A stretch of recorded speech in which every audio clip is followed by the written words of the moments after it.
یہ total hot وار نہیں ہے، یہ کولڈ وار ہے، اور کولڈ وار یا ففتھ جنریشن وار کا اصول یہ ہوتا ہے کہ وہ کئی دہائیوں تک جاری رہتی ہے۔ کینیڈا کے وزیر اعظم نے کہا کہ رول بیس ورلڈ آرڈر جو ہے وہ ختم ہو چکا ہے۔ اب یہ ہپوکریسی ہے، پیور ہپوکریسی ہے۔ جو ابھی تک دنیا پر ورلڈ آرڈر رہا ہے اس کا ایک ہی مطلب تھا کہ ویسٹ کا دیا ہوا آرڈر سے مراد ارینجمنٹ۔ ورلڈ وار 3 کہاں کہاں پہ جاری ہے اور اگلے ممکنہ محاذ کون کون سے ہو سکتے ہیں؟ یہ نمبر 1 تو یوکرین ہے اور نمبر 2 بھی یوکرین ہی ہے۔ اس کے بعد پھر ورلڈ وار 3 کے اندر جو ایک محاذ ہے وہ ہے تائیوان کا۔ پھر اس کے بعد ایک جو ملک اس جنگ کی لپیٹ میں آ سکتا ہے اس کا نام جاپان ہے۔ سر آپ یہ سمجھتے ہیں کہ یہ جو نیا ورلڈ آرڈر آپ کے سامنے جو بھی نظر آ رہا ہے یا جو آپ نے محاذ پیش کیے، اس میں کوئی نہ کوئی پروفٹ انڈیا اٹھا لے جائے گا اور چائنا اٹھا لے جائے گا؟ سر چائنا کا تو پروفٹ ہی پروفٹ ہے۔ اس علاقے کا نا ڈرائیونگ انجن ہے انڈیا، تو ڈرائیونگ انجن کی بجائے آپ یہ کہیں کہ ٹرینڈ سیٹر ہے، چونکہ سب سے بڑا ملک ہے۔ پچھلے سوال کے جواب میں جاپان کا ذکر کیا تھا، اس پہ ذرا روشنی ڈالیے گا سر۔ جیپنیز کا ایک ٹریجڈی یہ کہ ابھی تک ورلڈ وار 2 میں جو ایٹم بم مارے گئے نا، اس کے بعد وہ امریکن زون میں سے نکل نہیں پائے۔ کہ آنے والے دنوں میں، ہفتوں میں یا مہینوں میں کیا ہونے والا ہے؟ نظر یہ آتا ہے کہ اب صرف یورپ ہی نہیں، ایشیا کی بھی سنی جائے گی۔ یہاں پر جنگ و جدل کم ہوگا، جنگی اور اندرونی و بیرونی فسادات کی بجائے ایک معیشت جو ہے اس کا پہیہ پہلی دفعہ چلتا نظر آ رہا ہے۔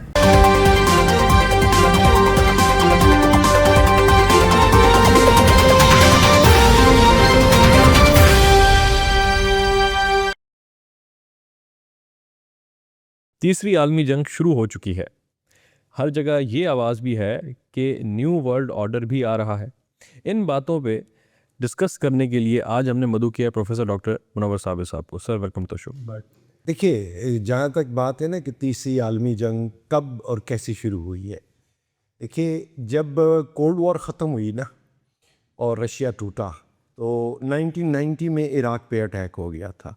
اچھا، عراق کے بعد پھر تقریباً جو پوری مسلم دنیا ہے اس کی یکے بعد دیگرے باری آئی۔ امریکہ یہاں آ کے بیٹھ گیا، لیبیا، سیریا، افغانستان جس طرح میں نے بیان کر دیا، جارڈن، یمن، عراق، سوری، ایران، عراق، یہ سب چیزیں جو ہیں ٹربل میں رہیں، نائجیریا، صومالیہ۔ اب چونکہ یہ دنیا کا ایک پسماندہ علاقہ ہے ان ٹرمز آف ڈیولپمنٹ، تو اس کو جنگ مانا ہی نہیں گیا۔ مثال کے طور پہ جس طرح کینیڈا کے وزیر اعظم نے کہا کہ رول بیس ورلڈ آرڈر جو ہے وہ ختم ہو چکا ہے۔ اب یہ ہپوکریسی ہے، پیور ہپوکریسی ہے کہ جب باقی دنیا میں جنگ و جدل جاری تھا تو وہاں پر جنگ نہیں تھی، اور آپ کے یورپ میں یا گرین لینڈ میں تو بھی ایک سوائے یوکرین کی گولی بھی نہیں چلی۔ تو یہ مغرب کے متعلق یہ کہا جاتا ہے کہ ان کی ایک پرسیپشن تھی، ایک نا عقیدہ تھا، ان کا کلٹ تھا پولیٹیکل، کہ یورپ ختم ہو جائے تو دنیا ختم ہو جاتی ہے، اور جب تک کوئی پرابلم ویسٹ کا پرابلم نہ ہو وہ دنیا کا پرابلم نہیں بنتا۔ تو اب اس چیز پہ اگر آپ آئے تو جس دن کریمیا پر اٹیک ہوا اور قبضہ ہوا وہ بھی ایک فارمل اناؤنسمنٹ تھی کہ جنگ شروع ہوگی، چونکہ عالمی جنگوں کا ایک معیار ہے کہ جب یورپ میں سٹارٹ ہو۔ اب ویتنام کی وار، یو ایس ایس آر جب آیا افغانستان میں تو اس کو بھی امن ہی گنا گیا چونکہ وہ یورپ سے باہر تھا۔ پھر اس کے بعد 2022 کے بعد تو باضابطہ شروع ہو گئی کہ جب کریمیا تو تھا نا کہ فوجی آئیں، انہوں نے قبضہ کر لیا اور وہ چھوٹا سا جو علاقہ تھا انہوں نے اس پر اپنا کنٹرول سنبھالی۔ یوکرین تو پورا ملک ہے۔ اچھا، اب یوکرین جو تھا، یوکرین کی کیا خواہش تھی کہ مجھے نیٹو کی ممبرشپ ملے۔ یہی خواہش جو ہے نا یاسر میاں جارجیا بھی رکھتا تھا۔ جارجیا این بارڈر پہ ہے جہاں پر یورپ سٹارٹ ہوتا ہے اور ایشیا ختم ہوتا ہے۔ تو 2008 میں ہی پوتن نے وہاں پر بھی اٹیک کر کے ان کی امیدوں پر پانی پھیر دیا تھا۔ تو اس لیے کہا جا سکتا ہے کہ 2008 میں جب جارجیا پہ اٹیک ہوا وہ بھی ورلڈ وار 3 تھی۔ پھر چونکہ ایک ایپیسوڈ چلا ختم ہو گیا تو اب فروری 2022 یعنی اگلے مہینے 4 سال ہو جائیں گے تھرڈ ورلڈ وار کو۔ اب اس کو مزید کلیئر کر دیں، یہ ٹوٹل ہاٹ وار نہیں ہے، یہ کولڈ وار ہے، اور کولڈ وار یا ففتھ جنریشن وار کا اصول یہ ہوتا ہے کہ وہ کئی دہائیوں تک جاری رہتی ہے۔ دوسری بات، ورلڈ آرڈر. ورلڈ آرڈر کے دو مطلب ہوتے ہیں, ہم معذرت کے ساتھ نا ایک اس کا معنی لے کے تو اس میں کھوئے رہتے ہیں. اب آرڈر سے نام ہی پتہ چلتا ہے کہ جی حکم کس کا چلے گا, کہ جی یہاں پر فوجیں چڑھا دو, یہاں سے واپس کر لو. تو وہ تو چل رہا تھا ویسٹ کا, نیٹو الائنس تھا اور امریکہ اس کو لیڈ کرتا تھا.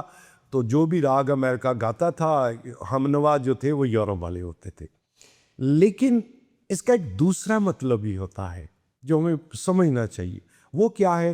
جو ابھی تک دنیا پر ورلڈ آرڈر رہا ہے اس کا ایک ہی مطلب تھا کہ ویسٹ کا دیا ہوا آرڈر, آرڈر سے مراد ارینجمنٹ, کلچر, کہ آپ کا پولیٹیکل سسٹم کیا ہوگا, سوشل سسٹم کیا ہوگا, اکنامک سسٹم کیا ہوگا. اب اگر ہم اس کا نچوڑ نکالیں تو capitalism, political democracy, feminism, secularism, so to سے ہیومن رائٹس, اور سب سے آخری تحفہ جو ان کا پھر تھا کہ دنیا کو LGBT ہونا چاہیے. تو ابھی تک کا ورلڈ آرڈر یہ تھا. اب نیا ورلڈ آرڈر کیا ہے؟ نیا ورلڈ آرڈر یہ نا انیشیٹو ہے, grand initiative, governance initiative. China نے اس کا اعلان بھی کر دیا ہے, اور وہ اس میں ابھی تک جو اچھی بات ہے کہ وہ پیسفل اور پازیٹیو فورس کی بات کر رہے ہیں, وہ نیگیٹو فورس کی بات نہیں کر رہے. یعنی وہ کچھ ایسے انہوں نے ہنٹس دیے ہیں کہ اب ہم دنیا پر مائٹ از رائٹ سے تھوڑا پیچھے ہٹیں گے, اور ہو سکتا ہے ٹوٹلی پیچھے ہٹے. تو یہ ہاں ایک چیز کا ورلڈ آرڈر جاری رہے گا جو تھوڑی کرسپی بات بھی اور فنی بھی ہے. وہ یہ ہے کہ امریکہ سے پہلے برطانیہ کا ورلڈ آرڈر چلتا تھا. برطانیہ کی زبان بھی انگلش تھی, امریکہ کی زبان بھی انگلش تھی. اچھا, اب جو لوگ بات کو تھوڑا کینلی سمجھنا چاہیں, مثلاً امریکن نے نا ایک امریکن انگلش بنائی, لیجسلیچر کو لیجسلور کر دیا, COLOUR میں سے یو نکال دیا, PROGRAMME میں سے ڈبل ایم ایک ایم کر دیا, ای بھی نکال دیا. تو یہ بھی ان کا سٹائل تھا کہ دنیا پر یہ ایک صدا بلند ہو کہ یہ امریکن انگلش ہے. تو انگلش زبان کے علاوہ باقی سارے کا سارے کا ویسٹ کا جو پیراڈائم تھا ورلڈ آرڈر کا, وہ اب بیک فٹ پہ جاتا نظر آ رہا ہے. اچھا سر, یہ بتائیے کہ ورلڈ وار 3 کہاں کہاں پہ جاری ہے, اور اگلے ممکنہ محاذ کون کون سے ہو سکتے ہیں؟ اگلے ممکنہ محاذوں سے مراد اگر آپ کی یہ ہے کہ جہاں پر کوئی فیصلہ کن ڈیولپمنٹ ہو سکتی ہے, اس میں دیکھیے جی نمبر 1 تو یوکرین ہے, اور نمبر 2 بھی یوکرین ہی ہے. کیوں؟ دیکھیے, اگر رشیا جتنے رقبے پر قبضہ کر چکا ہے, جس میں یہ بھی خبر آ رہی ہے کہ یہ اگر یوکرین ہے تو اس والے حصے سے اور نیچے والا حصہ جو سمندر کو لگتا ہے اوڈیسا, اس پر بھی انہوں نے قبضہ کر لیا ہے, تو اس کے نتیجے میں یوکرین ایک لینڈ لاک کنٹری ہو جائے گا. اب نظر یہ آتا ہے کہ ہو سکتا ہے پورے یوکرین پر رشیا قبضہ نہ کرے, گو کہ وہ اس پوزیشن میں آتا جا رہا ہے. اب جو بھی ٹرمز اینڈ کنڈیشن ہوں گی وہ لازم ابھی تک نظر آ رہا ہے کہ وہ روس ہی کی مرضی چلے گی, چونکہ یوکرین جو ہے وہ چوائس لیس ہو گیا ہے. نہ صرف امریکہ نے پیچھے ہٹ گیا ہے, بلکہ اب گریجولی یورپین کنٹریز بھی جو ہیں پیچھے ہٹ گئے. اور یہ جب بھی ہوتا ہے, جس حد تک بھی ہوتا ہے, یہ فارمل ڈیفیٹ ہوگی نیٹو کی اور یورپین یونین کی, کہ ان کے کسی ایک ممبر یورپین یونین کے, نیٹو کے نے, ملک کے کتنے فیصد رقبے پر باضابطہ کسی طاقت نے قبضہ کر لیا. اس کے بعد نا دیکھیں پالیٹکس میں نا جہاں بہت بھیانک چیزیں ہوتی ہیں وہاں نا گریڈ بہت ہوتی ہے, لسٹ بہت ہوتی ہے. تو پھر ہو سکتا ہے رشیا ان ممالک کا بھی رخ کرے جو کبھی اس کا حصہ تھے جب یہ USSR تھا. اب اس میں سینٹرل ایشیا کے ممالک کی طرف تو نہیں اشارہ ملتا, لیکن جو یورپ کے ملک ہیں, مثال کے طور پہ 3 بالٹک ریاستیں ہیں, اسٹونیا ہے, لٹویا ہے, لتھونیا ہے, اسی طرح بیلاروس ہے. بیلاروس آلریڈی پرو رشیا ٹائپ ہے. اچھا, رشیا ان ممالک پر قبضہ کرنا تو بہت ذرا میننگ فل بات ہوتی ہے. ہو سکتا ہے کوئی ایک الائنس بنائے, کوئی ایک نا تھوڑی پیش رفت نیٹو کی طرز پر کرے. مثال کے طور پہ ایک نا آرگنائزیشن ہے یا اتحاد ہے جس کا ذکر نہیں ہے زیادہ آتا, اس کو کہتے ہیں CIS, Commonwealth of Independent States. یہ وہ ریاستیں ہیں جو کبھی USSR کا حصہ ہوا کرتی تھی.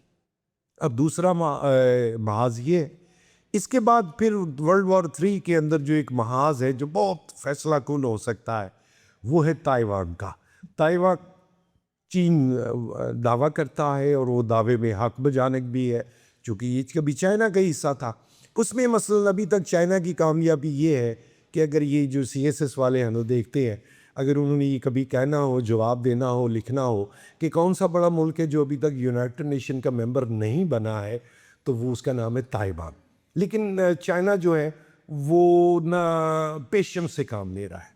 پھر اس کے بعد ایک جو ملک اس جنگ کی لپیٹ میں آ سکتا ہے اس کا نام جاپان ہے یا سبیا, جو اپیرنٹلی سین سے ہٹا ہوا ہے, لوگ اس کی بات نہیں کر رہے.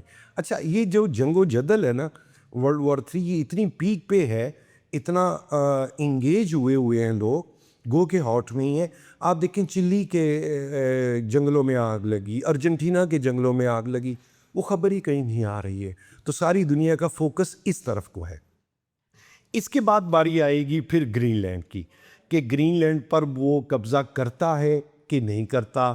اس پر چانس ایک یہ بھی موجود ہے کہ ہو سکتا ہے یورپ والے اپنی سکین سیونگ کے لیے اندر کھاتے ناروے کو کہیں, فن لینڈ کو کہیں کہ اس سے ڈیل کر لو, تو سارے کو کیا کرنا ہے تو جو منرلز وہ لینا چاہتے ہیں انہیں لے لینے دو. کیونکہ اگر ٹرمپ نے گرین لینڈ پر قبضہ کر لیا تو یہ ہم پہلے بھی کہہ چکے ہیں, یہ پھر ڈیوائڈ بہت میننگ فل ہو جائے گی. اسی طرح پھر ایک ہاٹ سپاٹ کس کو کہتے ہیں, جنگوں کی ہاٹ سپاٹ, تو کینیڈا بھی ایک ٹربلڈ ایریا ہے جس طرح سے اس نے اپنے عزائم کا. ہاں, ایک ہی یہ بات طے ہے کہ وہ گرین لینڈ کی طرف جائے یا نہ جائے, وہ کینیڈا کی طرف جائے یا نہ جائے. کینیڈا کی طرف جانے کا مطلب تو باضابطہ جنگ ہوگا نا, لیکن یہ ہے کہ جو ڈیوائیڈ ہے نا یورپ اور امریکہ کی, وہ بہت زیادہ نکھر کے سامنے آ گئی ہے. ہاں, سب سے ایک اور کرٹیکل جو اس کا ہاٹ سپاٹ ہے اس کا نام ہے پیلسٹائن اور ایران, کہ اس محاذ پر کیا ہوتا ہے. چونکہ کہا جاتا ہے کہ USA جو بول رہا ہو کر رہا ہو اس کا مطلب ہے کہ جوز لابی بول رہی ہے اور کر رہی ہے. لیکن اس میں اب آپ دیکھیے کہ چونکہ سیکرٹ ڈپلومیسی اور کوآپریشن بھی چل رہا ہوتا ہے, تو جس طرح امریکہ اب ریلکٹنٹ ہے ایران پر اٹیک کرنے سے, تو اس سے لگتا ہے کہ اندر کھاتے کچھ نہ کچھ سپورٹ رشیا اور چائنا یا صرف رشیا کی طرف سے ان کو آ گئی ہے. لیکن ایک بات اور بڑی میننگ فل ہے کہ اب جو مڈل ایسٹ ہے نا وہ جاگ گیا ہے. یہاں پر بھی کچھ زون تھے, کچھ نہ مسکنسیپشنز تھیں, جو پرسیپشنز بنی ہوئی تھیں کہ سارا مڈل ایسٹ تو ایک ہے. اس میں آپ دیکھیں اس کو کہتے ہیں سمیلٹنگ پاٹ, کہ پہلے یہ ایک جھٹکا دو اور یہ تو دیکھو کون کہاں کھڑا ہے, تو پتہ چلا UAE تو اسرائیل کے ساتھ کھڑا ہے, قطر جو ہے وہ تو پرو اسرائیل ہے, لیکن سعودی اب سٹینڈ نہیں ہے. تو اس میں بھی ابھی تک تو کوئی ایسی بات نظر نہیں آئی, جس طرح آپ نے پچھلی دفعہ بھی کہا تھا کہ یہ باضابطہ قبضے سے مراد ہے کہ اسرائیل یہ چاہتا ہے کہ اس کی ٹیریٹری ایکسپینڈ کرے. وہ کچھ ایریا سیریا سے لے, کچھ ایریا ایجپٹ سے لے, کچھ جارڈن سے لے, کسی اور سے لے, کچھ نہ کچھ مزید علاقہ اس کو ملے. چونکہ ابھی تک اسرائیل محض 21,000 اسکوائر کلومیٹر کا تو ملک ہے اور یہی اس کی سب سے بڑی ولنریبلٹی ہے. سو یہ میجر ہاٹ سپاٹس ہیں, اسرائیل, ایران کی جو جب کلش ہے, پھر تائیوان کا علاقہ, پھر آپ کا یوکرین, پھر آپ کا گرین لینڈ, پھر آپ کا امریکہ, اور اس کے بعد جس پر زیادہ بات نہیں ہوتی چونکہ اس میں فریق اہم ہے چائنا. چائنا کی پالیسی ہے کہ وہ زیادہ شور نہیں مچاتے, پروپیگنڈا بھی نہیں کرتے, اندر کھاتے لگے رہتے. وہ یہ ہے کہ انڈین جو ہے ان کو کچھ نہ کچھ ڈیل چائنیز سے کرنی پڑے گی. وہ ان سے علاقہ لے کے کریں, وہ ان کی پالیسی کو چینج کریں یا کچھ بھی کریں. کیوں؟ انہوں نے جو روٹ جس پہ کو $50 ارب لگایا ہوا ہے وہ ابھی تک ویسے کا ویسے پڑا ہوا ہے. اس کا نام آپ CPEC لیں یا one belt one road initiative کو لیں, تو اس میں بھی انڈینز کو فرینڈلی نہ صحیح ہو سکتا ہے کسی نیوٹرلائز کرنے کی سٹیج پر چائنا لائے گا. سر یہ آپ نے جب بات کی سر انڈیا اور چائنا کی پارٹنرشپ کے حوالے سے, سر یہ ریسنٹ نیوز بھی آئی ہے کہ انڈیا جو ہے ریپبلکن ڈے پہ شی جن پنگ صاحب نے اعلان کیا ہے کہ جی ہماری مودی صاحب کے ساتھ اچھی پارٹنرشپ ہوگی. سر آپ یہ سمجھتے ہیں کہ یہ جو نیا ورلڈ آرڈر آپ کے سامنے جو بھی نظر آ رہا ہے یا جو آپ نے محاذ پیش کیے, اس میں کوئی نہ کوئی پروفٹ انڈیا اٹھا لے جائے گا اور چائنا اٹھا لے جائے گا؟ سر دیکھیے, چائنا کا تو پروفٹ ہی پروفٹ ہے, کچھ نہیں اٹھا کے لے جائے گا. دیکھیے جس طرح میں نے کہا کہ چائنیز جو ہے نا ان کی پالیسی نا انگیجمنٹ والی نہیں ہے، وہ ہاٹ وار نہیں کرتے، کولڈ وار کرتے ہیں، سافٹ پاور یوز کرتے ہیں. آپ یہ دیکھیں کہ بھلے اروناچل پردیش ہے، کشمیر کا علاقہ ہے، لداخ کا علاقہ ہے، اتراکھنڈ کا علاقہ ہے، اتراکھنڈ کا یہ بھوٹان والی لیکن دونوں ملکوں میں اب بھی تجارت ہو رہی ہے. تو چائنیز اس بات کو اگنور نہیں کر سکتے کہ دنیا کی سب سے بڑی کوانٹیٹیو مارکیٹ کا بارڈر میرے ساتھ لگتا ہے، اور تجارت کرنا، معیشت کو سٹرونگ کرنا، یہ چائنیز کا آپ کہہ لیں کہ پیراڈائم ہے. کہ جس طرح امریکہ کا تھا نا کہ جنگ کرو، جنگیں کرواؤ، اسلحہ بیچو، ملک تباہ ہوں، پھر انہی کو فنڈنگ کرو، تو یہ بھی ان کا سٹائل تھا. تو چائنیز کا سٹائل چونکہ ڈیفرنٹ ہے، لیکن اس میں بہرحال انڈین کو بھی چائنا کے ساتھ اپنے issues including borders of occupied Kashmir, including مثلا ایک بات جو ابھی تک نظر انداز ہوتی ہے کہ پاکستان میں ساؤتھ ایشیا میں جو کچھ ہوتا ہے اس میں صرف CIA نہیں، MI6 بھی انوالو ہوتی ہے، موساد بھی انوالو ہوتا ہے. مثال کے طور پہ مڈل ایسٹ میں جو کچھ ہوا ہے ابھی تک، دنیا کو پہلی دفعہ پتہ چلا یہاں پر جو لوگ بیٹھے جاسوسی کرتے ہیں یار میجورٹی تو انڈینز کی ہے. اس سے پہلے کسی نے سوچا ہی نہیں تھا. چابہار کی جو پورٹ ہے وہ پورٹ کہاں بن رہی تھی؟ بیسیکلی تو جاسوسی کا ایک اڈا تھا. تو اس کا مطلب ہے کہ کچھ نہ کچھ چیزیں نکھر کے باہر آ رہی ہیں، جس کو میں نے کہا کہ سمیلٹنگ پاٹ ایک بنی ہوئی ہے. تو اس میں پھر امریکہ جو سلوک کر رہا ہے چائنا سے، تو یہ پھر وہی بات ہے کہ اگر کینیڈا آ سکتا ہے چائنا کی طرف تو انڈیا پرو چائنا ہو جائے تو یہ اس کی بقا کا مسئلہ بھی ہوگا، پڑوسی ملک بھی ہوگا، اور کوئی بڑی بات نہیں ہو رہی. اور اس سے اس علاقے کی پولیٹکس اور اکانومی کو نیا ایک پروگرام میں نے کہہ دیا تھا کہ اس علاقے کا نا ڈرائیونگ انجن ہے انڈیا. تو ڈرائیونگ انجن کی بجائے آپ یہ کہیں کہ ٹرینڈ سیٹر ہے، چونکہ سب سے بڑا ملک ہے. اس کا بارڈر نیپال سے، بھوٹان سے، بنگلہ دیش سے، اور پھر قریبی بارڈر میانمار سے، نیچے شری لنکا سے. تو لازمی بات ہے پھر چائنا ان کو یہ کنٹرول کرے گا کہ یہ جو یہاں پر انسرجنسی اور یہ گروہ تم پینیٹریٹ کرتے ہو نا، تو ان کو بند کرو، صرف تجارت. سر آپ نے تھوڑی دیر پہلے پچھلے سوال کے جواب میں جاپان کا ذکر کیا تھا، ہاں، اس پہ ذرا روشنی ڈالیے گا سر. کہ جاپان نا ایک دنیا کی بڑی اکانومی ہے، چوتھی یا پانچویں ہے، 4 ٹریلین سے زیادہ ہے، کوئی شک نہیں. لیکن جیپنیز کا ایک ٹریجڈی یہ ہے کہ وہ ابھی تک ورلڈ وار 2 میں جو ایٹم بام مارے گئے نا، اس کے بعد وہ امریکن زون میں سے نکل نہیں پائے ہیں. اور اس وقت جو امریکہ کے فورن ٹریڈی بانڈز ہیں، یعنی امریکہ کا جو قرضہ ہے، اس میں سب سے بڑا حصہ جاپان کا ہے. $1 ٹریلین یعنی 1000 ارب ڈالر سے زیادہ وہ بلز جو ہیں وہ جاپان کے پاس پڑے ہو گئے. چائنا نے بیچنے شروع کر دیے، دیگر لوگوں نے بیچنے شروع کر دیے.